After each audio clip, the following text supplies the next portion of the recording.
सभी को नमस्ते। आज है ज्योतिष शास्त्र एस्ट्रोलॉजी की पहली क्लास। हम एक एक क्लास में एक एक चीज़ आपको सिखाते जाएंगे। अब लाइन से याद करिए उनको। पहली क्लास में हम जानेंगे भाव क्या होते हैं, ग्रह क्या हैं, राशियाँ कौन सी हैं और किस राशि का स्वामी ग्रह कौन सा है। साथ ही कौन सा ग्रह किस राशि में उच्च का है और वह कौन सी राशि है जिसमें वह नीच का हो जाता है। उच्च का ग्रह और नीच का ग्रह क्या कहलाता है, भाव कितनी हैं और किस भाव का स्वभाव क्या है, ये सब कुछ जानेंगे।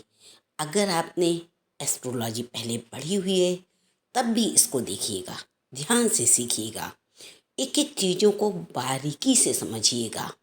चलिए शुरू करते हैं। पहले जानते हैं राशियां कौन कौन सी हैं। राशियों को आपको नाम से याद करना है, उनके नंबर से याद करना है, किस नंबर की कौन सी राशि है। शुरू करेंगे। सबसे पहली राशि है मेष, दूसरे नंबर पे वृषभ, तीसरे नंबर पे मिथुन, चौथे नंबर पे कर्क, पांचवें नंबर पे सिंह, 6 नंबर कन्या, छठे नंबर पे 7 नंबर तुला, 8 नंबर वृश्चिक, 9 नंबर धनु राशि। हमारी 10वीं राशि है मकर, 11वीं राशि कुंभ और अंतिम राशि 12वीं राशि है मीन। इसको याद कैसे करेगा।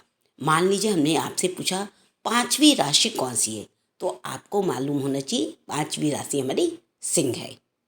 हमारी 10वीं राशि कौन सी है, मकर। हमारी दूसरी राशि कौन सी है, वृषभ। हमारी 12वीं राशि कौन सी है, मीन। इस तरह से याद कीजिए इनको। पहला काम है आपको राशियों को याद करना उनके नंबर से। अब दूसरी चीज जो याद करनी है आपको, वो ग्रह याद करने हैं। ग्रह कौन कौन से हैं, सूर्य, चंद्रमा, मंगल, बुध, गुरु, शुक्र, शनि, राहु और केतु। ये हमारे ग्रह हैं, इनको भी आपको याद करना है। ये हो गई दो चीज़ें जो आपको याद करना है। कुंडली देखना सीखने से पहले ये चीज़ें आपको याद करनी है। इसके साथ ही आपको किस राशि का कौन सा स्वामी ग्रह है ये भी याद करना होगा। जैसे मेष जिसका स्वामी ग्रह है मंगल, वृष जिसका स्वामी ग्रह है शुक्र, मिथुन स्वामी ग्रह बुध, कर्क स्वामी ग्रह चंद्रमा, सिंह स्वामी ग्रह सूर्य, कन्या स्वामी ग्रह बुध, तुला स्वामी ग्रह शुक्र, वृश्चिक स्वामी ग्रह मंगल, धनु स्वामी ग्रह बृहस्पति, मकर स्वामी ग्रह शनि और कुंभ का भी स्वामी ग्रह शनि है। मीन इसका स्वामी ग्रह गुरु है। अब अगर हमने पूछा चौथी राशि कौन सी है, उसका स्वामी ग्रह कौन सा है, तो आप क्या बोलेंगे, चौथी राशि कर्क है जिसका स्वामी ग्रह चंद्रमा है। अब हमने पूछा दूसरी राशि कौन सी है, उसका स्वामी ग्रह कौन सा है, तो दूसरी राशि वृषभ है, उसका स्वामी ग्रह शुक्र है। अगर इसी क्वेश्चन को मान लीजिए हमने ऐसे पूछा कि आप बताइए मंगल की कौन कौन सी राशियां हैं, तो आपको मालूम होना चाहिए कि मेष और वृश्चिक राशि मंगल की राशियां हैं। अगर हमने पूछा शनि की कौन कौन सी राशियां हैं, तो आप क्या बोलेंगे, मकर और कुंभ ये शनि की राशियां हैं। अब इसी तरीके से बुध की कौन कौन सी राशियां हैं, तो बुध की राशि है मिथुन और कन्या। इस तरह से पूरी तरह से अपने दिमाग में इनको बैठा लीजिए, आपको कहीं देखना नहीं पड़े, आपको ये सब याद होना चाहिए। जब आप इस तरह से याद करेंगे राशि और उनका स्वामी ग्रह, तब आप कुंडली देख पाएंगे। इसको पेपर में लिख के नहीं रख लेना है, इसको याद करना है। अब जानते हैं कौन सा ग्रह किस राशि में उच्च का होता है। उच्च मीन्स ऊंचा, मतलब फल देने वाला, अच्छे फल देने वाला। चलिए, सूर्य मेष राशि में उच्च का हो जाता है। चंद्रमा वृषभ में उच्च का होता है। मंगल मकर राशि में उच्च का होता है। बुध कन्या राशि में उच्च का हो जाता है। गुरु जब कर्क के साथ आता है तो उच्च का होता है। वहीं शुक्र मीन के साथ उच्च का होता है। शनि तुला के साथ उच्च का होता है और केतु धनु राशि के साथ उच्च का हो जाता है। इसके साथ ही राहु मिथुन राशि में उच्च का हो जाता है। तो ये था उच्च की राशियां।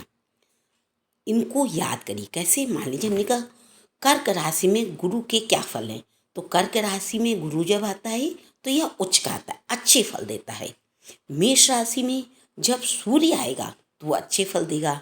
साथ ही अगर हमने पूछा शनि किस राशि में उच्च का है, तो शनि तुला राशि में उच्च का है।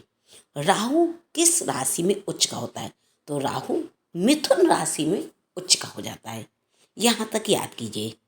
इसी के साथ और भी एक चीज़ याद करनी होगी, वह कि कौन सा ग्रह किस राशि में आगे नीच का हो जाता है। नीच में खराब फल देता है या उसकी शक्ति कम हो जाती है। सबसे पहले सूर्य तुला राशि में नीच का है। उसके बाद चंद्रमा जो वृश्चिक राशि में नीच का हो जाता है। बुध मीन राशि में नीच का है। शुक्र कन्या राशि में नीच का है। मंगल कर्क राशि में नीच का है। गुरु मकर राशि में नीच का है। शनि मेष राशि में यदि आता है तो वो नीच का हो जाता है। राहु धनु राशि में और केतु जो है वो मिथुन राशि में नीच का होता है। अब इन दोनों को मिक्स करके याद कीजिए कैसे। सूर्य जो है वो मेष राशि में उच्च का है और तुला राशि में नीच का है। कैसे याद करेंगे। सूर्य मेष राशि में उच्च का है, तुला राशि में नीच का है। और सूर्य की राशि कौन सी है। सूर्य की राशि है सिंह। सिंह राशि का स्वामी ग्रह सूर्य है। ऐसे याद कर लीजिए। मिक्स करते चलिए सब चीज़ याद करते समय। ठीक ऐसे ही अगर आपको गुरु याद करना है तो गुरु कर्क राशि में उच्च का है और गुरु जब मकर राशि में आता है तो नीच का हो जाता है। ये सब आपको समझ में आएगा जब हम वो चार्ट बना के दिखाएंगे आपको कुंडली का, या आपने कुंडली चार्ट देखा होगा तो वहाँ नंबर्स देखे होंगे। ये नंबर क्या है, ये राशियाँ हैं, ये भाव नहीं है। कुंडली के भाव नहीं है। कुंडली के भाव तो निश्चित हैं। 1 2 3 4 5 6 7 8 9 10 11 12 ये 12 भाव निश्चित हैं। नंबर जो कुंडली में लिखा होता है वो क्या करता है, हमें राशियाँ बताता है। तो राशियों के उच्च ग्रह, नीच के ग्रह, उनका स्वामी ग्रह, ये सब हमें मालूम होना चाहिए। और सिर्फ मालूम नहीं होना चाहिए, वो हमें कंठस्थ होना चाहिए, हमें याद होना चाहिए। एक चीज़ और यहाँ जान लेते हैं। कुछ ज़्यादा सिखा दिया, चलिए लेकिन याद कर लीजिए किस राशि का कौन सा तत्व होता है। ठीक, मेष सिंह और धनु, कौन सी 3 राशियाँ, मेष सिंह और धनु, इनका तत्व है अग्नि। ठीक, अब वृषभ कन्या और मकर, इनका तत्व है पृथ्वी। मिथुन तुला और कुंभ, इनका तत्व है वायु। कर्क वृश्चिक और मीन, इसका तत्व है जल। ये जल प्रधान राशि है। जैसे मेष सिंह धनु अग्नि प्रधान, वृषभ कन्या मकर पृथ्वी प्रधान, मिथुन तुला कुंभ वायु प्रधान, कर्क वृश्चिक और मीन जल प्रधान। ये जब आगे आप पढ़ते जाएंगे तो आपको समझ में आएगा कि किस राशि के किस तत्व में होने से क्या फायदे और क्या नुकसान होते हैं। आज की क्लास काफ़ी लंबी हो गई है। क्लास को यहीं पर विराम देते हैं। अगली क्लास में हम लोग फिर मिलेंगे और इसके आगे की चर्चा करेंगे। तब तक आप जितनी भी चीज़ें आज आपको हमने पढ़ाई है वो सब याद कर लीजिए, सबको एकदम अपने दिमाग में बैठा लीजिए। धन्यवाद।